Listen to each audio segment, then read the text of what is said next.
Hello everyone, this is Anna, the Pinterest Pro, here with you today with Facebook Live. And I am so excited that we have Lauren with us today. She has done a lot of work for me, so I can vouch for her work. It is absolutely marvelous. She knows how to take words that don't really make a lot of sense and make them just sound beautiful. I promise you. And so Lauren has a company called Truer Words, which is a really cool name for a company. And I'm going to let Lauren tell you a little bit about the things that she does as far as her company is concerned. Well, thanks, Anna. I'm really excited to be here and speaking with you. I am a conversion copywriter, and what that means is that I write things that make people take action. So if you want people to join a newsletter or click a button or buy from you, you have to have words on that page to get them to do that. And that's what I do. And Truer Words is the part of my business that is specifically focused on coaches, life coaches, spiritual coaches, business coaches, anybody who teaches, because I love teachers. I know, that's why you and I get along.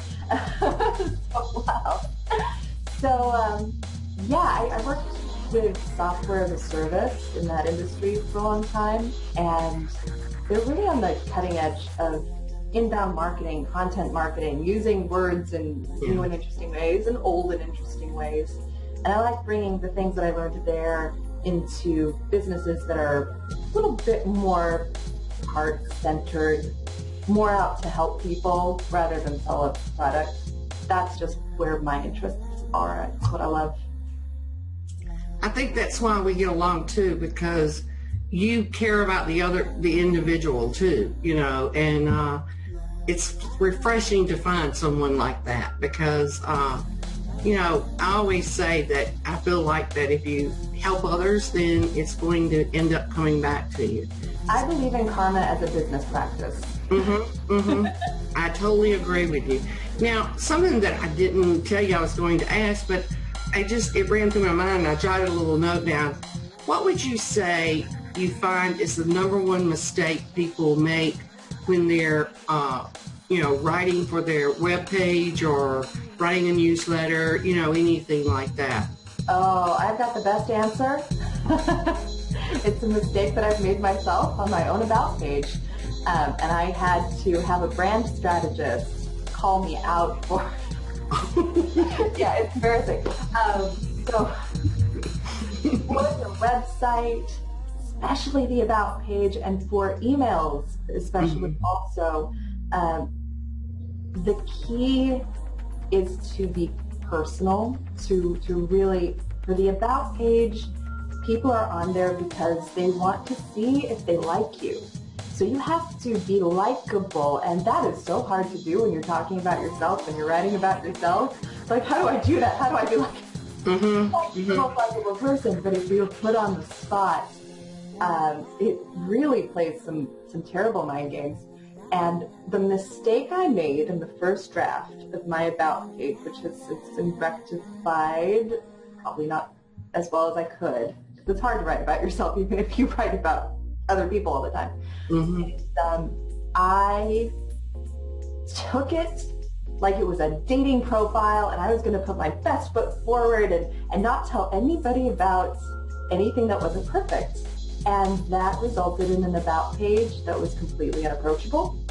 And it kind of made me sound very full of myself, and I'm not. No. Do that, and that's not true. You're supposed to bring in some vulnerability, because that's what makes people like you and relate to you. So that's for the website. For emails, you also have to get personal, because people, unless you are running an e-commerce store and you sell t-shirts, unless you're that business, people want to know you.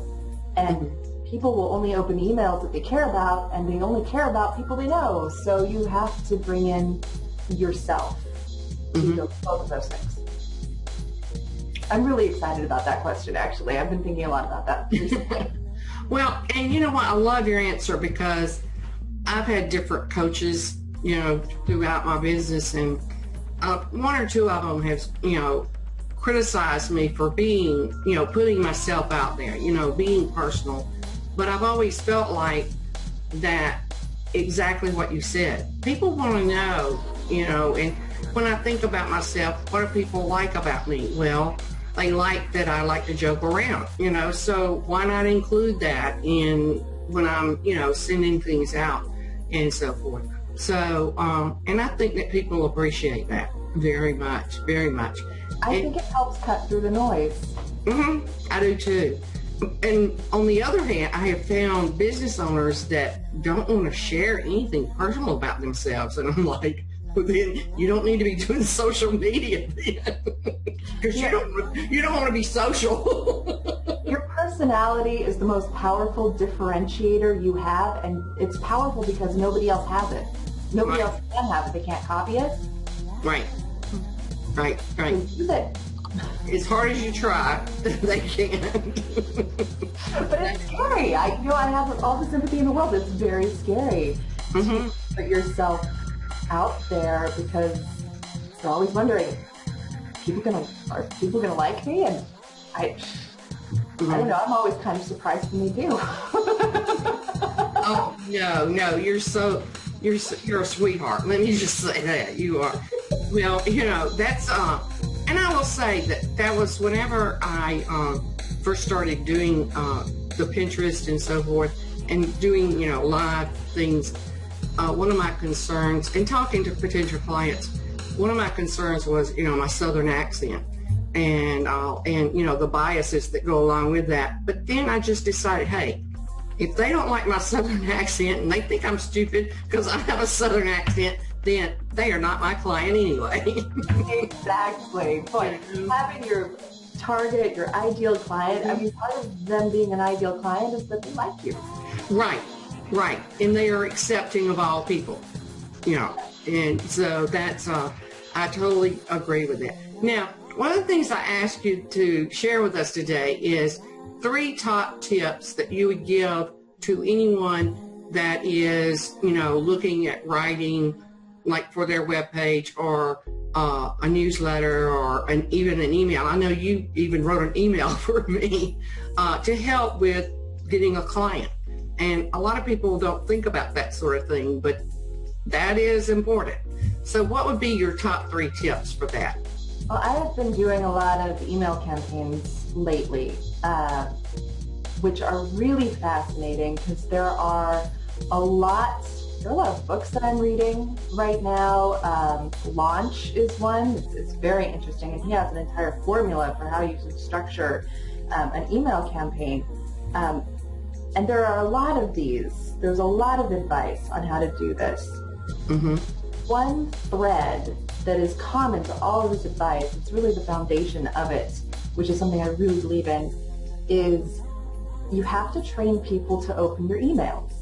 And most people train people not to open their emails because nothing in there is all that valuable. It's not that important. It's a waste of time. And people, when you have to opt in to get a newsletter just when you want to buy, lipstick from MAC Cosmetics, like you have to opt into their newsletter, so your inbox is flooded. And nothing in there is very good. If they want to offer me 50% off, I'll pay attention. Anything short of that, I'm not doing it. So I unsubscribed from everything.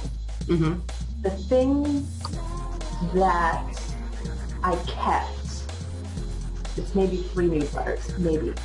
And those are the ones that trained me every single time to expect something good. And not just an offer. I'm not talking about offers at all, actually. They don't offer discounts, not a single one. What they offer is a personal story that's beautifully written. They offer some really high value lesson, some words of wisdom. So training people to open your emails is all about delivering value every single time. And it's about getting your best stuff and giving it away. which terrifies people. This terrifies business owners especially, because it's like, somebody's going to read this, they're going to steal my recipe for my secret sauce. I've heard that before. Yes, but what it does is it makes people trust you, and trust is enormous. That's the best sales tactic any of us can have, is getting people to trust us, and they're only going to do that if you give them something valuable every single time. So that's my best tip for email.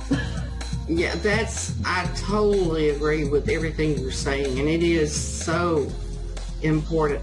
And what a lot of people don't think about is that the subject line determines whether a lot of people open or not your Yes. email.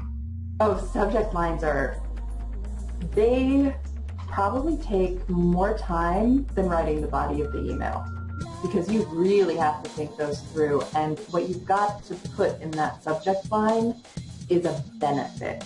You've got to put the reason the person will want to open that email, like what value are they going to get, and that's in that subject line. Or, there are a lot of other ways to do it. You can make it really funny and eye-catching and surprising. You can make it a little controversial and pick a fight with an idea that's prevailing. Those are fun. You got to be a little gutsy to do them. Not only gutsy, but confident. Yes. Because if you decide to be controversial, you got to be willing to take the heat, and if you're not very confident about yourself, then you're not going to be able to handle that. I don't hesitate for my own business, but I'm very careful about suggesting that particular tactic to anybody else, because most people are like, oh, I don't know if I want to open that can of worms. But it can really set you apart if you've got a strong argument. Yeah. Maybe I'm wrong, but like sometimes I'll use something like, why is Pinterest better than Facebook? And that's really stepping out there, because everybody, believes in it. Facebook and all, and they're like, what? Has she gone crazy? So, I try to think of some things like that to, grab people's attention. So, and I've learned a lot from you. And, another thing is that, excuse me, people don't understand that hiring someone like you is an investment. Yes. Because the things that you have done for me, have written for me, I've repurposed them a lot. Good. Yes. And they don't, they just look at that one price, but they don't realize that they're going to be able to use that in a lot of different ways. And so that's something that they need to, think about whenever they're doing. And someone like me who I'm terrible at, I'm an economist, okay? People fuss at me all the time that I tell them half of what they need to know. It's not me. So that's great. Well, any other tips you want to share before we go on to the next topic here? Oh, gosh. I think we hit some really good ones, because we already talked about pages, and that's something that I'm rewriting my website right now, and I have just spent a lot of time recently thinking deep thoughts about pages, so I'm glad we brushed on that. Yeah, I've been working on my website because I had someone evaluate it, and something I didn't even think about, and I know it's the teacher in me, that really my target audience is managing websites for people. My website is written as a do-it-yourself type of website, and giving people lots of information so that they can manage their own Pinterest account. And I never even thought about that till they took a look at it and they said that to me, and I thought, you know what, you're right. But like I say, that's the teacher in me. I'm wanting to tell people how to do it, try to help them out and all. So those are the little things that you do need to think about. Now, what social medias do you use in your company to promote your company? I use Facebook, but I don't use it as a blast. Like, I mean, you go on Truer Words, the Facebook page, it is basically where the stuff appears. If I've written a blog post, if I've just been interviewed, it's going to pop up there. But my business is based mostly on referrals. And the way I've found that really works to leverage that particular way of getting new clients is joining Facebook groups, private Facebook groups of other copywriters. So I'm part of two. I'm very, very active in them. And you meet other copywriters, you meet other people in your industry, and they get to know you, you get to know them, you form these amazing friendships and relationships, and I'm co-authoring a book with somebody I met on a thread, and we just agreed on everything. And you build those relationships on Facebook groups. And then referrals kind of organically happen, and that's kind of my sweet spot. And I know it's not the traditional way to use social media, but if your business is referral based, I found it really works. No, I think that that's excellent, because using the groups is definitely a great tool. It's a great marketing tool for business owners to use. And most people think that they got to promote their post, and that's the only way that they can use Facebook. And you just brought up another very good technique, that what the only cost is your time, spending going in. Like you said, you have to be active. And so that's a very good point. And you don't use you don't use Twitter? I'm technically on Twitter. I use Twitter to stalk people. With what my clients are doing and with what my peers are doing. But my clients are not actually on Twitter. I find it's more helpful to sort of keep tabs on what's happening in my industry. But I'm so curious, because I'm redoing my website, which is terrifying and soul destroying, as I'm sure you know. Oh yeah. But part of that is really revisiting how I'm using social media and what I really want to put out there. And this interview got me kind of thinking in terms of Pinterest and how wonderful it could be if I could start using Pinterest and maybe even Instagram to inspire people. And I think that especially, I was looking at your website and with your blogs and all that you write. Blogs are excellent for Pinterest. And you could put, of course, making sure that you have an image with each blog, which you do. And that becomes a clickable link back to your blog. So once you get a following established on Pinterest, then what it's going to do is develop leads to your website. And because they're going to click to go and read your blog, and that gets your name in front of them, and like what you said before, get to know you. It becomes more personal. So I want to pick your brain. Okay, pick it. Okay, so the images, the ones that I am attracted to on Pinterest, are ones that either they're beautiful in sort of an interior designing kind of way, because I'm totally into that. I have decorated every room in my house with Pinterest, and also the ones that just have this beautiful quote, and maybe it's not even a quote from someone else. Maybe it's an original thought that a business person is putting out there, and there's this beautiful image. So I'm wondering, for a business like mine, what sorts of images do you think would be the most useful? Because of the fact that Pinterest uses search ranking, what I always tell people is you can use anything you want, just make sure that you tie it back to your industry. Because if you have a board or you have a pin that is not related to your industry, it's going to count against you. And so therefore, you're not going to rank as high in the search. The number one thing that people don't understand about Pinterest is you have to think of it like a search engine, like Google. And so when you're thinking about getting on the first page of Google, well, what are the thoughts but only here you can use images to help attract people and get up in that top.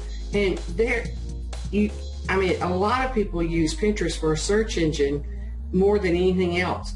And so if they were typing in something about writing up at the top, writer, let's say, I'm trying to think from the hip here, then what kind of, what could you have come up? Well, let's say they typed in home decor, okay, because you were talking about home decor.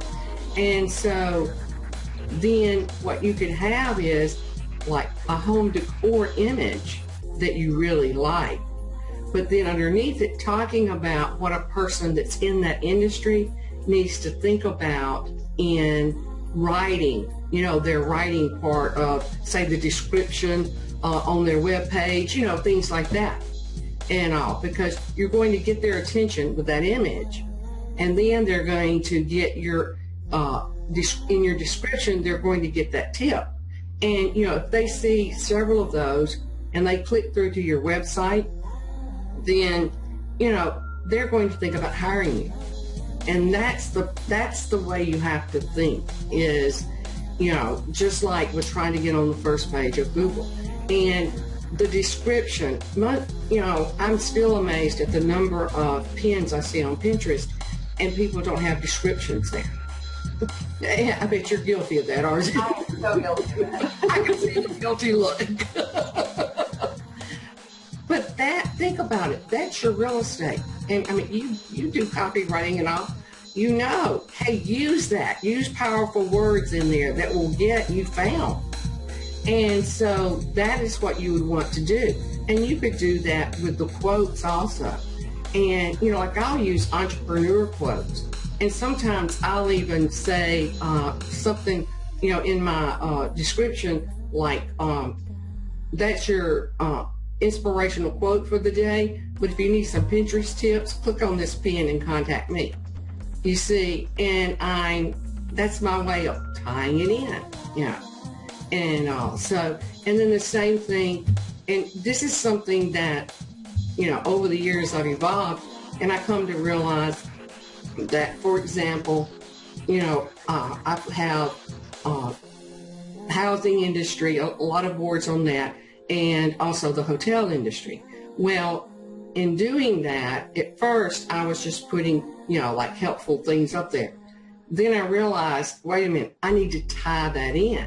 So what I've done is develop boards where it's Pinterest tips for people in the real estate industry, see? And so that you could use that same model for yours, writing tips for people in the, whatever, your target market and all, and including a lot of different things along those lines and all. But the main thing is always have somewhere to send them, and all. And mine is, click on this pin to sign up for my newsletter. And so it takes some, because a lot of times I'll say that's your travel tip for the day, but for Pinterest tips, sign up for my newsletter by clicking on the pin. You have to tell people what to do. Yeah, that has got to be the first rule of copywriting, is you have to tell people what to do. You really do. I am amazed. They're not going to think of clicking that button by their lonesome selves. You have to say, you have to click the button. And you know what? I didn't realize that till when I was first getting started and all. This colleague of mine who does Twitter, we were working on the same account. And so there were some things on Pinterest that I was doing that was tying in with the Twitter. And so I was saying, let's, run through this and make sure it all works. And I said, now do something. And she said, what? And I was like, well, just click on the image. And she's like, well, you know what? You need to tell people to do that. And I was like, oh. Because, in our industry, in whatever industry you're in, you kind of assume people know these things that they don't, And she taught me that. She said, Anna, people aren't going to know to click on that image. I'm like, oh, okay. So it is very, very true.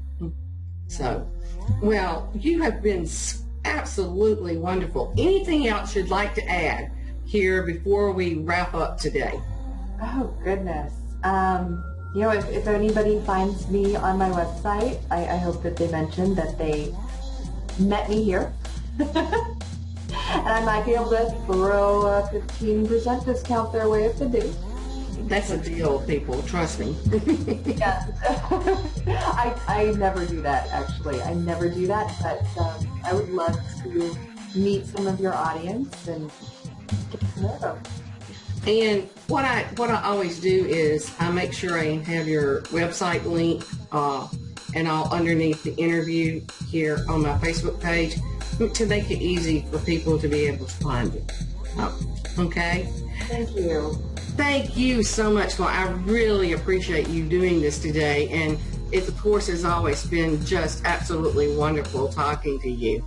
And so now we're going to close out. And don't forget that tomorrow night I will be talking about the new Pinterest Taste Graph, which helps you to have people that really are interested in your product find you on Pinterest. This is brand new. So, and also, please contact Lauren if you need some help with writing because she does an excellent job, and her website will be right here on my Facebook page. And until tomorrow night, this is Anna, the Pinterest Pro, signing off and traveling on down the Pinterest Superhighway.